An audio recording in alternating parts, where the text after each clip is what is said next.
January 17, 1942. Pensacola Naval Air Station, Florida. The morning sun cut through the humid air as Lieutenant Commander William R. Hollingsworth stood beside his Douglas SBD Dauntless, tracing his fingers along the perforated dive brakes that ran down the trailing edge of the wings. The metal was cold despite the subtropical warmth, and the aircraft smelled of hydraulic fluid and fresh paint. Around him, other pilots were going through their pre-flight checks, but Hollingsworth's attention was fixed on something invisible, an angle, a trajectory, a mathematical problem that wouldn't leave his mind. He had been dreaming in degrees, 70, 75, 80, numbers that made senior instructors shake their heads and mutter about acceptable losses and regulations written in blood. The Navy had rules about dive bombing angles. Established doctrine dictated a 60-degree approach, steep enough to improve accuracy, shallow enough to allow pilots to pull out without blacking out or tearing their aircraft apart. These rules had been written by men who understood physics and mortality, who had calculated the limits of human endurance and aircraft structural integrity. Hollingsworth knew these rules intimately. He had memorized them, tested within their boundaries, and found them wanting. Because somewhere in the Pacific, a war was beginning that would not respect doctrine or comfort or the careful mathematics of acceptable risk. 3 weeks earlier, the Arizona had settled into the mud of Pearl Harbor with 1,100 men entombed in her hull. The Oklahoma had capsized. The California had burned. America had entered this war unprepared, under-equipped, and desperately searching for advantages that didn't yet exist. The Japanese Navy controlled the Pacific with a confidence born of victory after victory. Carrier strikes that seemed to come from nowhere, battleships that ruled the surface, and an ideology that treated death as an acceptable price for honor. Against this, America had factories not yet converted to wartime production, carriers still being commissioned, and pilots trained in peacetime doctrine that assumed wars would be fought like gentlemen's duels. Hollingsworth wasn't a maverick by nature. His service record showed a man who followed procedures, respected authority, and understood that military discipline existed for reasons that transcended individual brilliance. But he was also a mathematician, and the numbers haunting him told a different story than the one in the training manual. At 60 degrees, a dive bomber achieved adequate accuracy against large, slow-moving targets like cruisers or battleships. But adequate wasn't good enough anymore. The Japanese had demonstrated at Pearl Harbor that naval warfare had entered a new era where carriers could strike from beyond visual range, where air power determined naval superiority, and where the side that could deliver ordnance most accurately would control the ocean. A 60-degree dive gave anti-aircraft gunners time to track and lead their target. It gave enemy ships room to maneuver. It gave physics just enough leeway to scatter bombs wide of their marks when wind or air pressure intervened. 80 degrees was different. At 80 degrees, the Dauntless would fall almost vertically, giving enemy gunners an impossible tracking solution. The dive would be faster, the time exposed to anti-aircraft fire reduced from precious seconds to a blur. The bomb would have less horizontal velocity to complicate targeting calculations. But 80 degrees also meant pulling out at the last possible moment, meant trusting that the aircraft's airframe wouldn't fold under the G-forces, meant believing that human vision and reflexes could function at the edge of consciousness when blood fled from the brain and darkness crept in from the periphery of sight. The Navy had noticed Hollingsworth's experiments. They had noticed, and they had disapproved with the kind of stern bureaucratic language that ended careers. Reckless, they called it. Unsafe, a violation of established procedures that put pilots and aircraft at unnecessary risk. There had been meetings with senior officers who used words like cowboy and showboating and made it clear that the Navy didn't need innovation. It needed pilots who followed the doctrine that had been carefully developed by men with more experience and wisdom than one lieutenant commander with unconventional ideas. But Hollingsworth had data. He had filled notebooks with calculations about terminal velocity, about the improved accuracy that came from a near-vertical approach, about the milliseconds of exposure time that could mean the difference between a bomb finding its target and creating just another splash in the ocean. He had diagrams showing how enemy anti-aircraft solutions broke down when the attacking angle exceeded conventional parameters. He had mathematical proofs that an 80-degree dive was actually safer, not despite the extreme angle, but because of it. The faster descent meant less time in the kill zone. The vertical approach meant presenting a smaller target silhouette. The improved accuracy meant fewer bombing runs would be necessary to achieve mission objectives. They had listened politely and rejected his proposals completely. The manual was the manual. Doctrine was doctrine. And pilots who couldn't operate within established parameters would find themselves reassigned to training duties or administrative positions, where their dangerous creativity couldn't get young men killed. So Hollingsworth had stopped arguing and started preparing. Because he understood something that the officers behind their desks in Pensacola couldn't fully grasp. War was coming to the Pacific with a speed and ferocity that would make doctrine irrelevant. When it arrived, when American carriers finally met Japanese task forces in battle, there would be a moment when conventional tactics failed. When the enemy's anti-aircraft curtain proved impenetrable to 60-degree dives. When someone would need to do something that the manual said was impossible. The other pilots at Pensacola whispered about him. They saw the extra hours he spent in the link trainer, practicing the muscle memory of an 80-degree dive and the gut-wrenching pullout that followed. They noticed how he studied aircraft stress reports, looking for the hidden margins of safety that engineers had built into the Dauntless's design.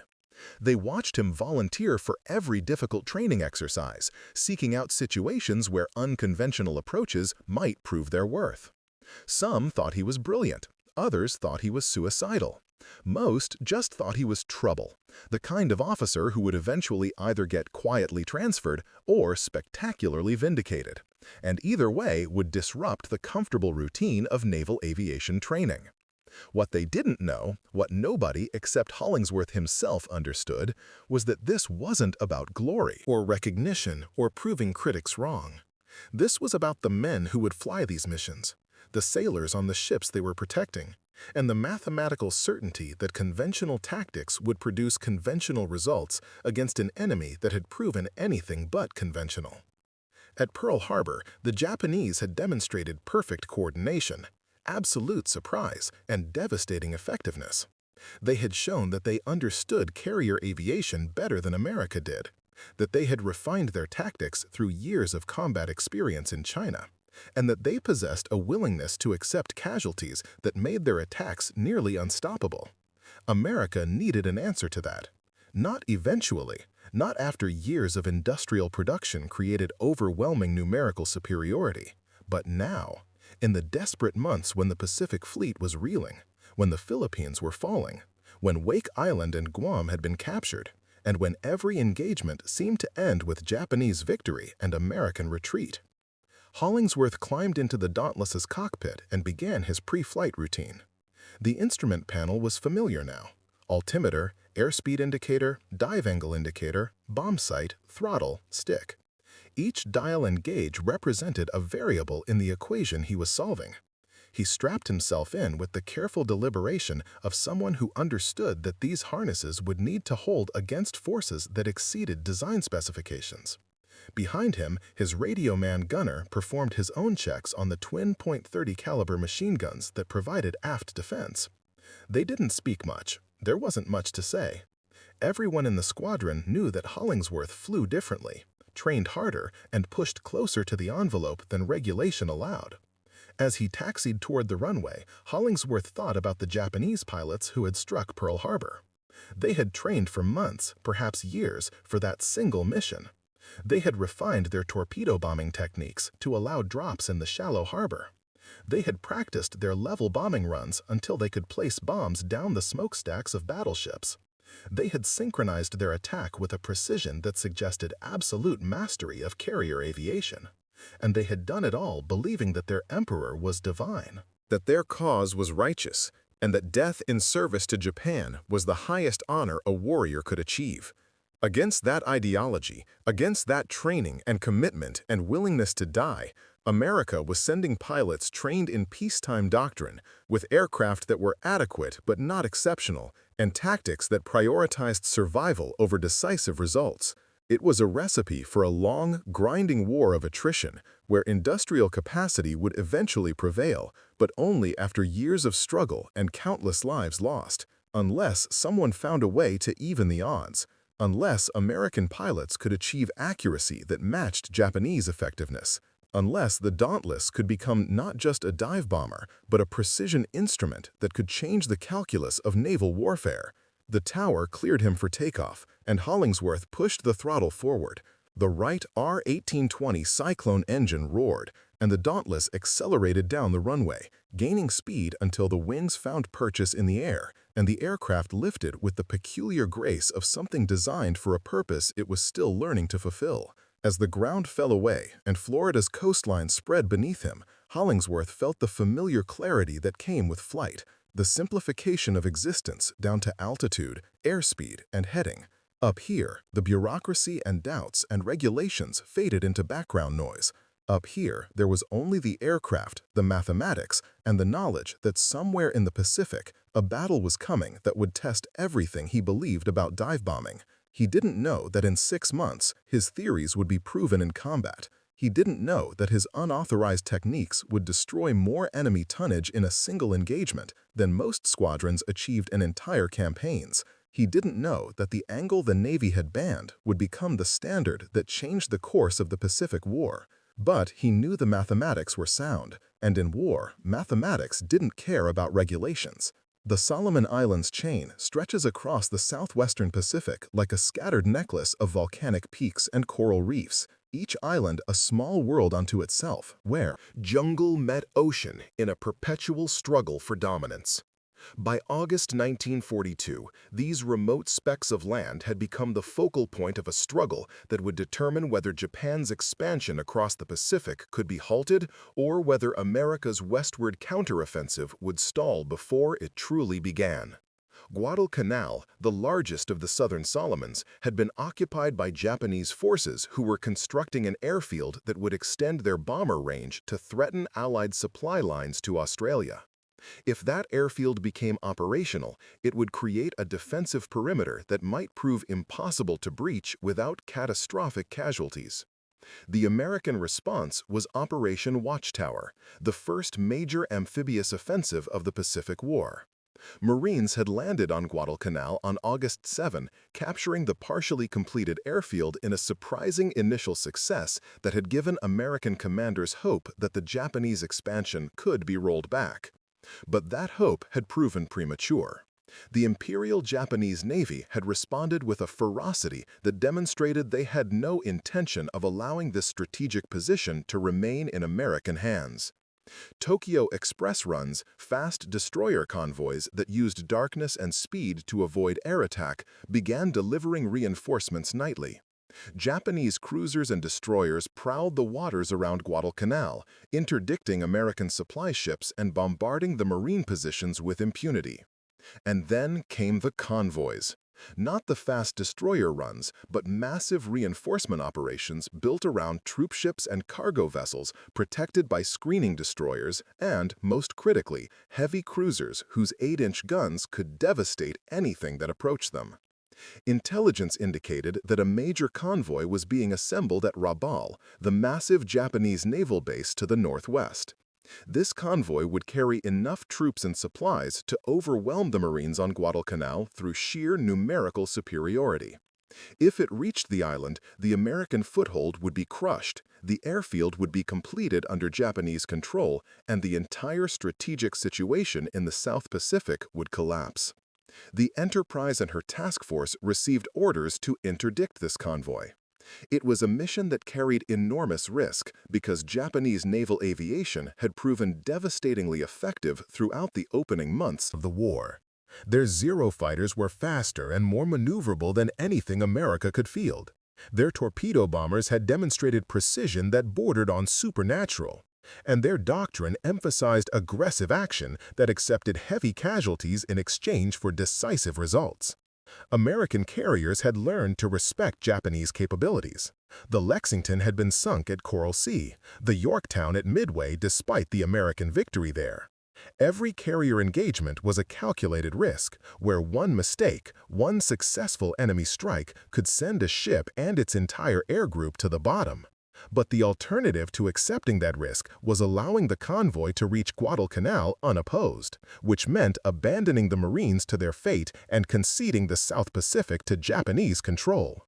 So the Enterprise and her escorts steamed northwest toward the projected convoy route, flight decks loaded with Dauntless dive bombers, Devastator torpedo bombers, and Wildcat fighters, an air group that represented America's best current capability against an enemy that had yet to lose a major surface engagement in this war. Lieutenant Commander Hollingsworth stood in the Enterprise's ready room on the evening of August 8th, studying reconnaissance photographs that had been delivered by a PBY Catalina that afternoon.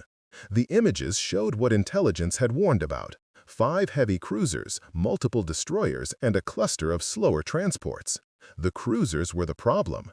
Heavy cruisers represented a level of anti-aircraft capability that could turn the sky into a killing field for approaching bombers. Each cruiser carried multiple 5-inch dual-purpose guns that could track aircraft and deliver time-fused shells designed to explode in proximity to their targets, creating shrapnel clouds that would shred aluminum airframes and human bodies with equal efficiency. They also carried numerous 25mm automatic cannons that created overlapping fields of fire, a close-range curtain that was nearly impenetrable once an aircraft committed to its attack run. The briefing officer was outlining conventional tactics. The squadron would approach from altitude, split into divisions to attack from multiple vectors to divide enemy anti-aircraft fire, and execute standard 60-degree dives with bomb release at 2,500 feet. It was textbook doctrine, the kind of approach that had been refined through peacetime exercises and validated by officers who understood naval aviation. It was also, Hollingsworth calculated silently, likely to result in minimal hits against maneuvering cruisers whose captains would have ample time to see the approaching bombers and initiate evasive action. He thought about the mathematics again: 5 cruisers, 24 aircraft in the strike group. If they achieved the peacetime training average of 20% hits, which was optimistic given combat conditions, enemy maneuvers, and the stress of flying through anti-aircraft fire, they might score 4 or 5 bomb hits across 5 ships. Heavy cruisers could survive multiple bomb hits. They were designed with redundant systems, compartmentalized flooding control, and armor that could shrug off anything smaller than a direct hit from a heavy shell or bomb. 4 hits might cripple one cruiser, possibly 2 if they were extraordinarily lucky. That would leave 3 or 4 fully operational cruisers to continue screening the convoy, which meant the transports would likely make it through to Guadalcanal. The math was unacceptable. The mission required not damage, but destruction, decisive results that would force the Japanese to abandon the convoy operation, or at minimum leave the transports undefended and vulnerable to follow-up strikes. That meant hitting not 20% of bombs, but something closer to 60 or 70%. It meant accuracy that exceeded anything American naval aviation had demonstrated in combat thus far. It meant the 80-degree dive that headquarters had banned. After the briefing, Hollingsworth gathered the pilots under his immediate command, young men, most barely out of flight training, who looked at him with the mixture of respect and nervousness that junior officers reserved for commanders with reputations for being both brilliant and dangerous. He spread the reconnaissance photographs on the table and let them study the target for a moment. "Gentlemen, we're going to do this differently tomorrow," he said quietly. "We're going to dive at 80 degrees. The silence that followed was profound. One of the younger pilots, Ensign Morrison, barely 22 years old with a face that still carried baby fat, spoke carefully. "Sir, the briefing specified 60-degree. Dives. Squadron doctrine. I'm aware of doctrine, Ensign." Hollingsworth's voice carried no anger, just the flat certainty of someone who had already made a decision and wasn't interested in debate. Doctrine will get us killed and accomplish nothing. At 60 degrees, those cruisers will have time to track us, to maneuver, to concentrate their anti-aircraft fire. We'll be in the kill zone for 6 to 8 seconds, an eternity when every cruiser is throwing up several hundred rounds per minute. And our hit percentage will be marginal at best against maneuvering targets. He placed his finger on the largest cruiser in the reconnaissance photo. At 80 degrees, we're in the kill zone for 3 seconds, maybe less. The dive is faster, steeper, and gives their gun directors an impossible tracking solution. They can't lead a target that's falling nearly straight down. And our accuracy improves to the point where we can put bombs through their deck armor instead of hoping for proximity damage. Another pilot, Lieutenant Chen, raised the obvious concern. "Sir, pull out at that angle. The G-forces will be extreme. Some of us might black out, and the aircraft stress." "The Dauntless can handle it. I've tested the margins. As for blacking out, that's why we train. You tighten your core, control your breathing, and trust your instruments when your vision tunnels. I've done it dozens of times in training. It's manageable if you're prepared." "Does Squadron Command know about this?" Morrison asked carefully. Hollingsworth met his eyes. "Squadron Command knows I'm leading this strike. They know my reputation. And they know that if I bring back results, they won't ask too many questions about methodology. But understand this, I'm not ordering anyone to follow me on this. If you want to execute a standard 60-degree dive, you're cleared to do so. I will not court-martial any man for following established doctrine." He paused, letting that sink in. "But I am going to dive at 80 degrees, and I am going to hit that cruiser. And if any of you want to follow my lead and achieve the kind of accuracy that might actually win this war, you're welcome to stay on my wing. Decision is yours." They looked at each other, these young pilots who had signed up for naval aviation before Pearl Harbor, who had trained in a peacetime Navy that emphasized safety and procedure, who were now being asked to violate direct orders on the promise that doing so would keep them alive and achieve something approaching victory. It was an impossible decision, the kind that defined military service in ways that peacetime exercises never could. Lieutenant Chen spoke first. "I'm in, sir. If the math works, I trust it more than I trust doctrine written by officers who haven't seen combat yet."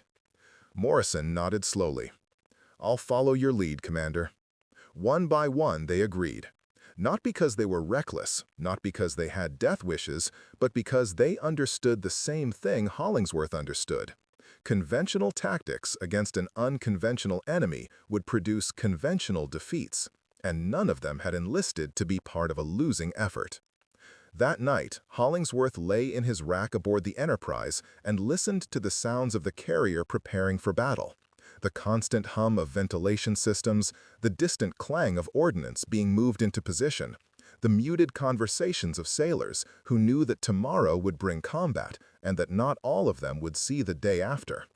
He thought about the Japanese cruiser captains who were probably having similar sleepless nights, who were confident in their ship's capabilities and their Navy's superiority, who had no reason to expect anything except another successful convoy operation, followed by the slow strangulation of American forces on Guadalcanal. They were wrong, but they didn't know it yet. The numbers proved it. The mathematics were sound, and in a few hours, theory would become practice in the one arena where academic arguments were settled with absolute finality. August 9, 1942. Dawn came to the Solomon Sea with the peculiar clarity of tropical latitudes, where the sun seemed to rise faster than physics should allow, transforming the ocean from black to gray to brilliant blue. In minutes. Aboard the Enterprise, the flight deck was organized chaos as ordnance men loaded 1,000-pound bombs onto Dauntless dive bombers, as mechanics performed final checks on engines and control surfaces, as pilots grabbed quick breakfasts of coffee and whatever the galley could provide at this hour. The air smelled of aviation fuel and hot metal and the indefinable scent of the ocean at dawn, salt and fish and something ancient that predated human presence in these waters. Hollingsworth performed his pre-flight check with the same methodical precision he brought to every flight, but this morning carried an additional weight. This wasn't training. This wasn't a controlled exercise where mistakes resulted in debriefing sessions and remedial instruction. This was combat against an enemy that had demonstrated excellence in every naval engagement thus far, and failure meant not just personal death, but potentially the loss of Guadalcanal and everything that depended on holding that strategic position. The 1,000-pound bomb nestled under his Dauntless's centerline looked innocuous in the early morning light, just a steel cylinder with fins painted in dull gray that absorbed rather than reflected sunlight. But Hollingsworth understood what that bomb represented. 1,000 pounds of high explosive, delivered with precision, could penetrate a heavy cruiser's deck armor and detonate in the magazines or engineering spaces below. One bomb, properly placed, could transform a functioning warship into a burning wreck. The challenge was the properly placed part. The absurdly difficult task of putting that bomb through a specific section of deck armor on a ship that would be maneuvering violently and filling the sky with anti-aircraft fire while doing so. At 60 degrees, that was nearly impossible against an alerted target. At 80 degrees, it became merely very difficult. The margin between impossible and very difficult was where wars were won. The launch was routine. Catapult shots that threw each Dauntless down the flight deck with controlled violence. The moment of terrible transition when the aircraft dropped toward the ocean before the wings found sufficient lift. The careful assembly into formation as each bomber climbed away from the carrier and formed up on their rons. Section leaders. Within 20 minutes, 24 Dauntless dive bombers were heading northwest in a formation that looked parade ground perfect from a distance, but represented countless hours of training and the kind of trust that only military aviation could forge. The Wildcat fighter escort flew high cover, watching for Japanese Zeros that might be patrolling ahead of the convoy. Intelligence suggested the cruiser force wasn't accompanied by a carrier, but Japanese land-based fighters from Rabaul had the range to reach this far south, and nobody wanted to be caught in a bombing run while enemy fighters dove through the formation. The torpedo bombers, lumbering devastators that were already obsolete but remained in service because no replacement had yet reached the fleet, formed a separate group that would coordinate their attack with the dive bombers, approaching low and slow in the desperate hope that enemy gunners would be distracted enough to allow at least some torpedoes to reach their targets. 2 hours after launch, the convoy appeared on the horizon. Even at distance, it was an impressive sight. The distinctive profiles of heavy cruisers, their pagoda-style superstructures rising high above their hulls, surrounded by the smaller silhouettes of destroyers that paced the larger ships like sheepdogs protecting valuable flock. The transports were farther back, slower and more vulnerable, but getting to them meant going through the cruisers first. And the cruisers, Hollingsworth could see even from altitude, were already taking action against the approaching threat. Their formation was tightening, maximizing overlapping fields of fire. Their speed was increasing, wakes growing more prominent as captains ordered maximum revolutions from their engine rooms. They knew what was coming. They were ready. The squadron split according to plan, divisions peeling off to attack from different vectors. The idea was sound. Divide enemy attention, force gun directors to choose targets, create enough confusion that at least some bombers would get through the defensive curtain. But Hollingsworth noted with cold professional assessment that the cruisers weren't confused. They were tracking each division with disciplined precision, their gun mounts swiveling to acquire targets with the smooth mechanical certainty of weapon systems that had been drilled to excellence. All Dauntless aircraft, this is Strike Leader. The squadron commander's voice crackled over the radio. Execute standard dive bombing attack. Commence runs at assigned vectors. Good hunting. Standard attack. 60-degree dives.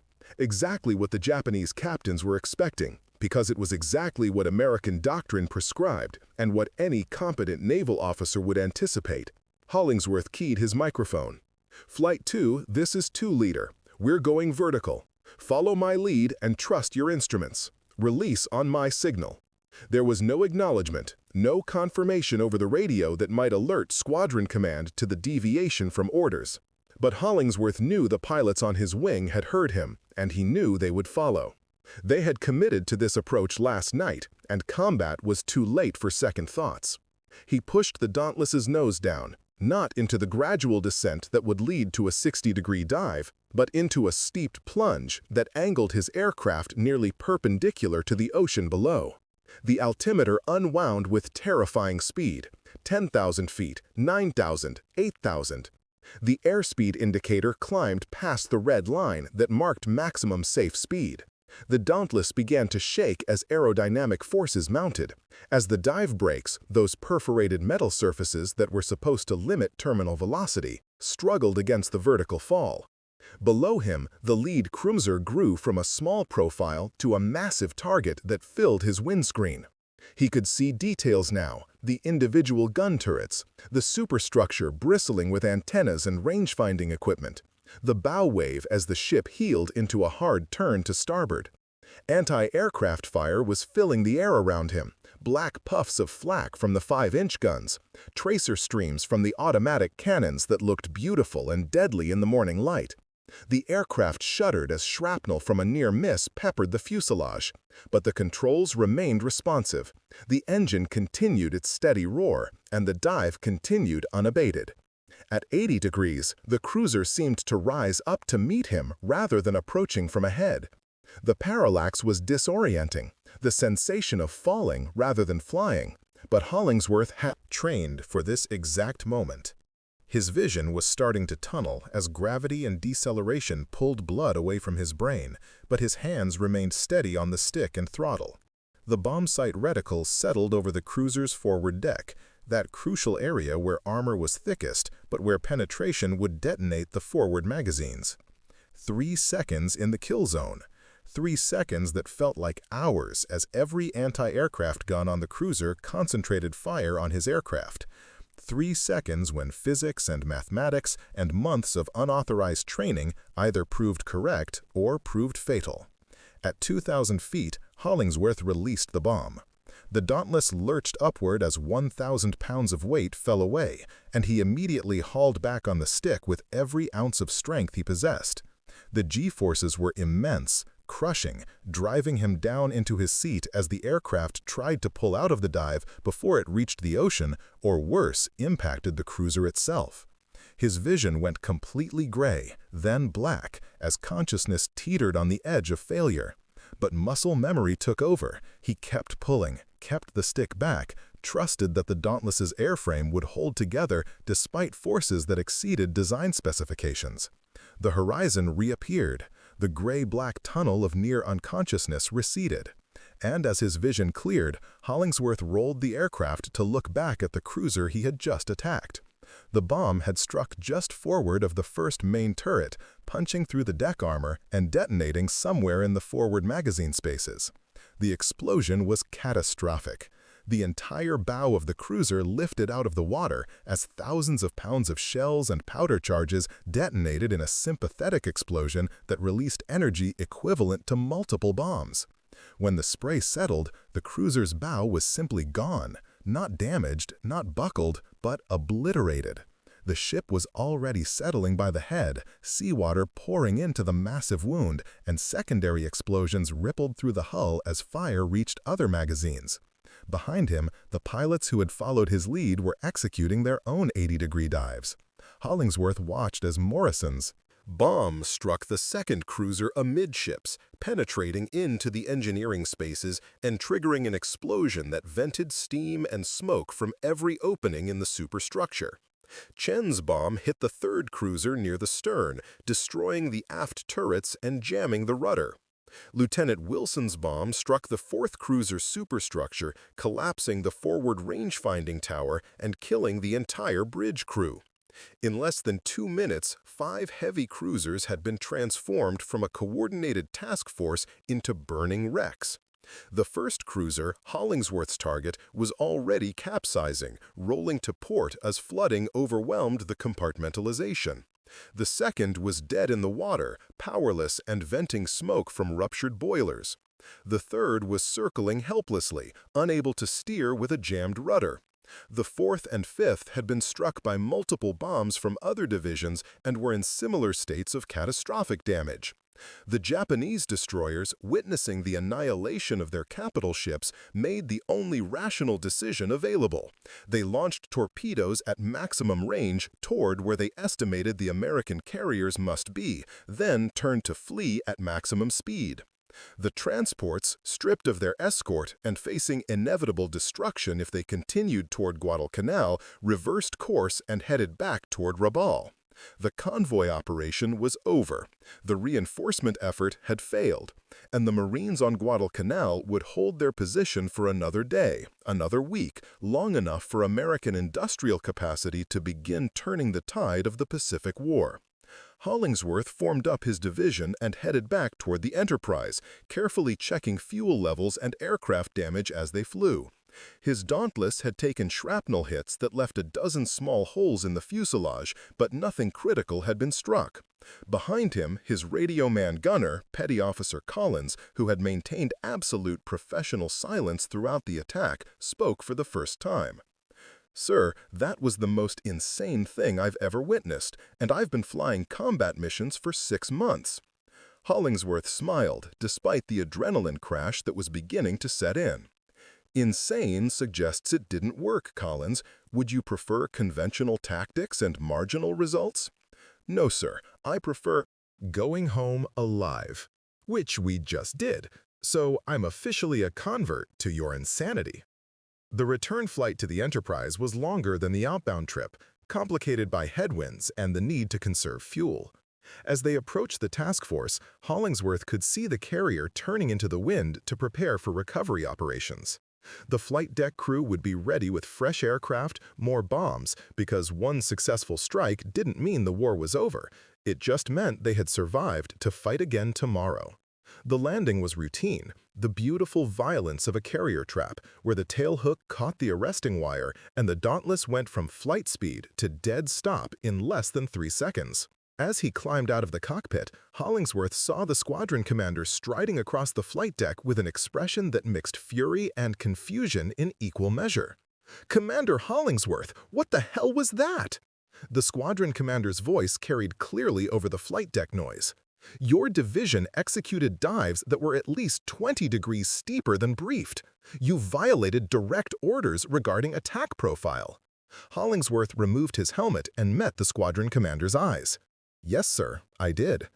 "And you realize that violating orders in combat is grounds for court-martial?" "Yes, sir, I do." The squadron commander stared at him for a long moment, then glanced at the intelligence officer who was approaching with preliminary battle damage assessment from the radio intercepts and scout plane reports.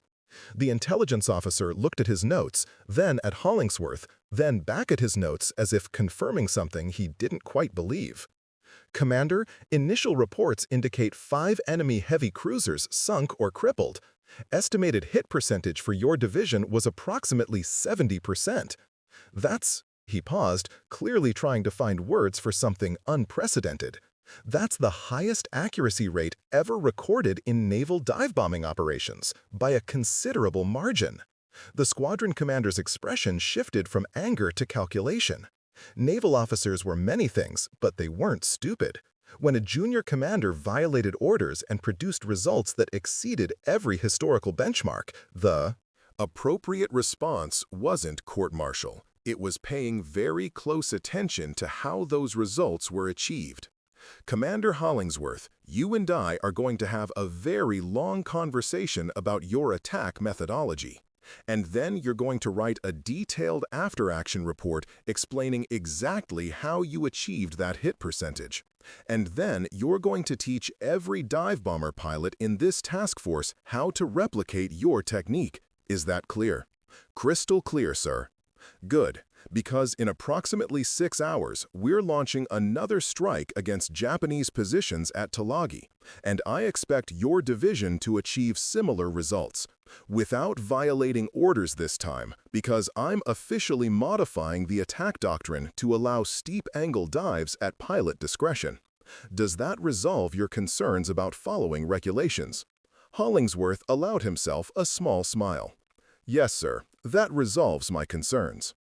The battle that would later be called the Battle of Savo Island, or, in some after-action reports, the Battle of the Five Cruisers, entered official naval history as a decisive American victory that prevented Japanese reinforcement of Guadalcanal at a critical moment.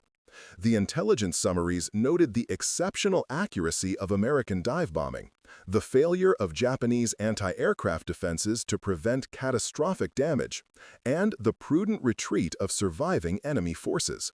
What the official summaries didn't capture was the transformation that occurred in American naval aviation tactics following that engagement. Within weeks, every dive bomber squadron in the Pacific Fleet was practicing steep-angle attacks. Hollingsworth's after-action report became required reading at flight training schools.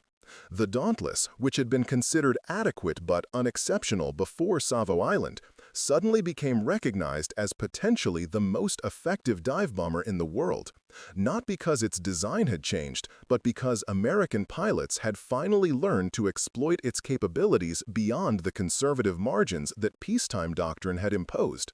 The mathematics of an 80-degree dive became standard curriculum.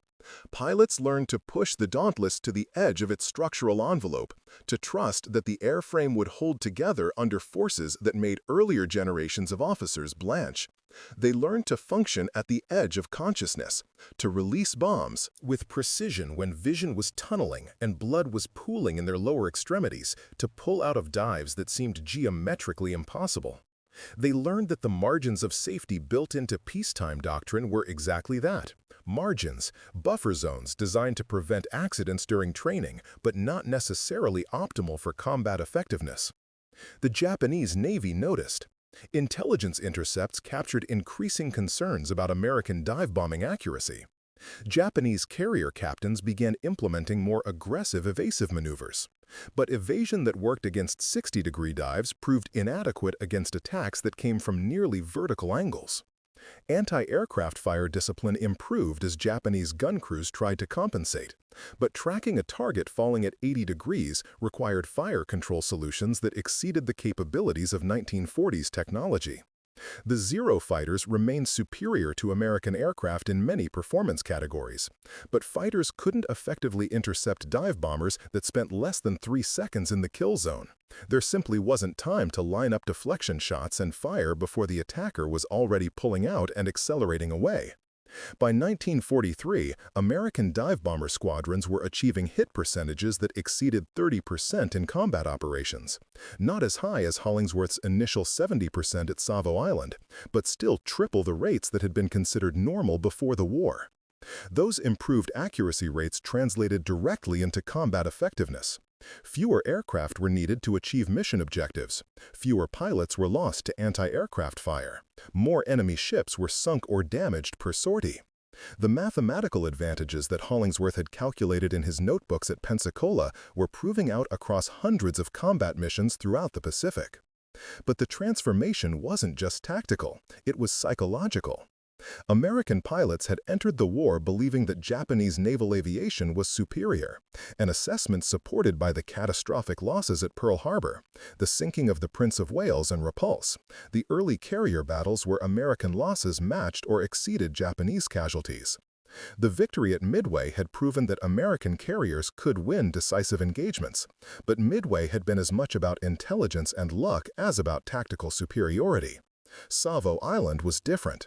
Savo Island demonstrated that American pilots, flying American aircraft with American tactics, could achieve results that matched or exceeded anything the Imperial Japanese Navy had demonstrated. That psychological shift mattered more than official histories acknowledged. Wars are fought by young men who need to believe that victory is possible, that their training and equipment and doctrine give them a reasonable chance of survival and success. Before Savo Island, too many American pilots privately doubted whether they could match Japanese effectiveness. After Savo Island, doubt was replaced by confidence, not the arrogant overconfidence that leads to carelessness, but the steady, professional confidence that comes from knowing that you possess tools and techniques that work, that have been tested in combat and proven effective. Hollingsworth received the Navy Cross for his actions at Savo Island, along with a promotion to commander and assignment as a training officer responsible for disseminating steep-angle dive-bombing techniques throughout the Pacific Fleet. He accepted both with the same quiet professionalism that had characterized his entire career. No false modesty, no self-aggrandizement, just acknowledgement that he had done what the situation required and that the results spoke for themselves. In the years after the war, historians would analyze the Battle of Savo Island and debate its significance. Some argued it was a minor tactical victory that was overshadowed by larger engagements like Midway or Leyte Gulf. Others suggested that preventing Japanese reinforcement of Guadalcanal at that critical moment was strategically decisive, that losing Guadalcanal might have extended the Pacific War by months or years. But the pilots who flew Dauntless dive bombers understood something that historians sometimes missed. Savo Island was the moment when American naval aviation stopped playing by rules written for a peacetime navy and started developing tactics designed to win actual wars against actual enemies. The Japanese cruiser captains who died at Savo Island never understood what killed them. They saw American dive bombers approaching, a sight they had witnessed before in previous engagements. They initiated evasive maneuvers and anti-aircraft fire according to doctrine that had been effective in earlier battles. They did everything their training and experience suggested was appropriate. And then bombs that should have missed by comfortable margins instead punched through their deck armor with impossible precision, and their ships were dying around them, and there wasn't time to understand what had changed before the ocean rushed in and consciousness faded to black. What had changed was simple. An American lieutenant commander had refused to accept that doctrine written in peacetime was adequate for total war. He had done the mathematics, tested the theories, and then, when bureaucracy and regulation tried to prevent him from proving those theories in combat, he had done it anyway and let the results speak for themselves. In war, results matter more than regulations. The Navy that had threatened Hollingsworth with court-martial for violating dive-bombing doctrine ended up awarding him one of the service's highest decorations and making his techniques the new standard. The officers who had called his ideas reckless and unsafe quietly rewrote the training manuals to incorporate steep-angle dives as preferred methodology. And the pilots who had whispered about him at Pensacola came to understand that sometimes the difference between brilliance and recklessness is just a matter of whether the mathematics prove out under fire. The Dauntless dive bombers that carried out the attack at Savo Island were ordinary aircraft, no modifications, no special equipment, just standard production models that rolled off Douglas's assembly lines in California and were shipped to carriers throughout the Pacific. What made them extraordinarily effective wasn't superior technology, but superior technique. And superior technique came from a willingness to question assumptions, to test margins of safety, to believe that there were better ways to accomplish difficult missions if someone was willing to do the calculations and accept the risk of proving unconventional theories in combat. By war's end, Dauntless squadrons had sunk more enemy shipping than any other aircraft type in the Pacific theater. They had participated in every major carrier battle, had supported amphibious landings from Guadalcanal to Okinawa, and had proven that precision bombing from aircraft carriers was not just theoretically possible, but operationally decisive. The aircraft itself was retired shortly after the war ended, replaced by more modern designs with more powerful engines and heavier bomb loads. But the techniques developed by pilots like Hollingsworth remained standard doctrine, incorporated into training for the next generation of naval aviators who flew jet aircraft from carriers with angled flight decks and steam catapults. Sometimes victory comes from overwhelming force. More ships, more aircraft, more industrial capacity than the enemy can match. But sometimes victory comes from someone understanding physics slightly better than doctrine assumed, from testing the actual limits instead of accepting the conservative margins built into peacetime regulations, from being willing to take calculated risks that look insane until the moment they prove devastatingly effective. On August 9, 1942, in the waters near Guadalcanal, Lieutenant Commander William R. Hollingsworth proved that an aircraft falling at 80 degrees was nearly impossible to shoot down and nearly impossible to miss with. That proof cost him nothing except some shrapnel holes in his aircraft and a stern conversation with a squadron commander who quickly realized that results outweighed regulatory compliance. But it cost the Imperial Japanese Navy 5 heavy cruisers and the confidence that their anti-aircraft defenses were adequate against American aviation. War is ultimately a competition between opposing theories about how to achieve objectives through organized violence.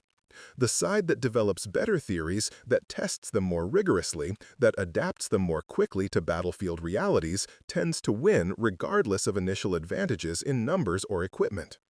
Savo Island was a demonstration that American tactical innovation could match Japanese experience, that mathematical precision could overcome initial technological inferiority, and that a single officer willing to violate regulations in pursuit of better results could change the trajectory of an entire theater of war. The 5 Japanese cruisers that sank in the waters off Guadalcanal took more than 1,000 sailors with them to the ocean floor. Those men died doing their duty, following their orders, serving their emperor with the same dedication that American sailors brought to their service. But they died because their doctrine anticipated conventional attacks and their defenses were calibrated for enemy aircraft following predictable approach. Angles. When that predictability disappeared, when American dive bombers suddenly came falling out of the sky at impossible angles with impossible accuracy, doctrine became irrelevant and death became inevitable. In the end, war reduces to moments of terrible clarity where theory meets practice and only one side's theory proves correct.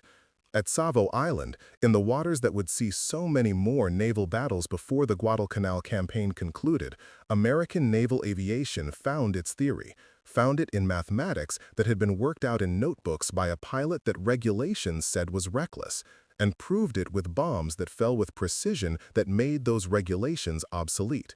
The angle the Navy had banned became the standard that changed naval warfare. And the pilot they had called reckless became the instructor who taught a generation how to turn steep angles into devastation, how to trust mathematics over caution, and how to transform an adequate aircraft into a war-winning weapon through nothing more complicated than understanding physics better than the enemy did. That's not glory. That's not heroism in the traditional sense of charging machine guns or sacrificing yourself for others. That's just competence. Rigorous, mathematical, ruthless competence that understood the mission and refused to accept that conventional wisdom was sufficient to accomplish it. In total war, that kind of competence matters more than courage, more than equipment, more than initial advantages. Because wars are won by the side that learns faster, adapts better, and refuses to let doctrine become dogma. Hollingsworth survived the war, retired as a captain, and lived to see jet aircraft perform dive-bombing runs that would have seemed impossible in 1942. He never wrote a memoir, never sought publicity, never claimed credit for revolutionizing naval aviation tactics. He had done the mathematics, proven them in combat, and taught others to replicate his results. That was sufficient. The rest was just details for historians to argue about in journals and classrooms far removed from the moment when theory became practice and practice became victory. The Dauntless dive bombers that sank 5 cruisers at Savo Island are gone now, scrapped or rusting in aviation museums where visitors walk past them without understanding what they represented. But the mathematics survive. The understanding that vertical approaches create impossible problems for defenders, that structural margins exist to be exploited rather than respected, that doctrine should serve victory rather than comfort. Those lessons remain embedded in military aviation training even now, 8 decades later. Because some truths are universal regardless of era or technology. Sometimes the reckless approach isn't reckless at all. Sometimes it's just mathematics that bureaucracy hasn't caught up with yet. And sometimes changing the world requires nothing more than refusing to accept that the accepted way is the only way, doing the calculations properly, and then having the courage to prove your theories correct when people's lives depend on being right. In August 1942, above the Solomon Islands, that courage looked like an aircraft falling at an angle that regulations forbade, carrying bombs toward targets that doctrine said would be impossible to hit, flown by pilots who had decided that mathematics mattered more than manuals. And when the bombs struck home with impossible precision, when 5 cruisers died in flames and confusion, when the convoy turned back and Guadalcanal held, and the Pacific War continued on a trajectory that would eventually lead to Tokyo Bay and surrender documents signed on the deck of a battleship named Missouri, it all traced back to one moment of decision: the choice to fall straight down, to trust the numbers over the nervous advice of cautious men, and to prove that sometimes the band angle is exactly the angle that victory requires. The ocean keeps no records. The cruisers that sank off Savo Island rest on the bottom still, monuments to doctrine that proved inadequate and defenses that couldn't adapt fast enough. Above them, somewhere in the air and memory, the ghost of that first 80-degree dive continues falling, not recklessly, not suicidally, but with the absolute precision of mathematics that understood what victory required and refused to compromise for the comfort of men who would never face the test of combat themselves. That's the legacy. Not medals of promotions or mentions in history books, but the knowledge that somewhere above a tropical ocean, theory proved stronger than experience, calculations proved truer than tradition, and one band angle became the difference between defeat and victory, between accepting limitations and rewriting them entirely.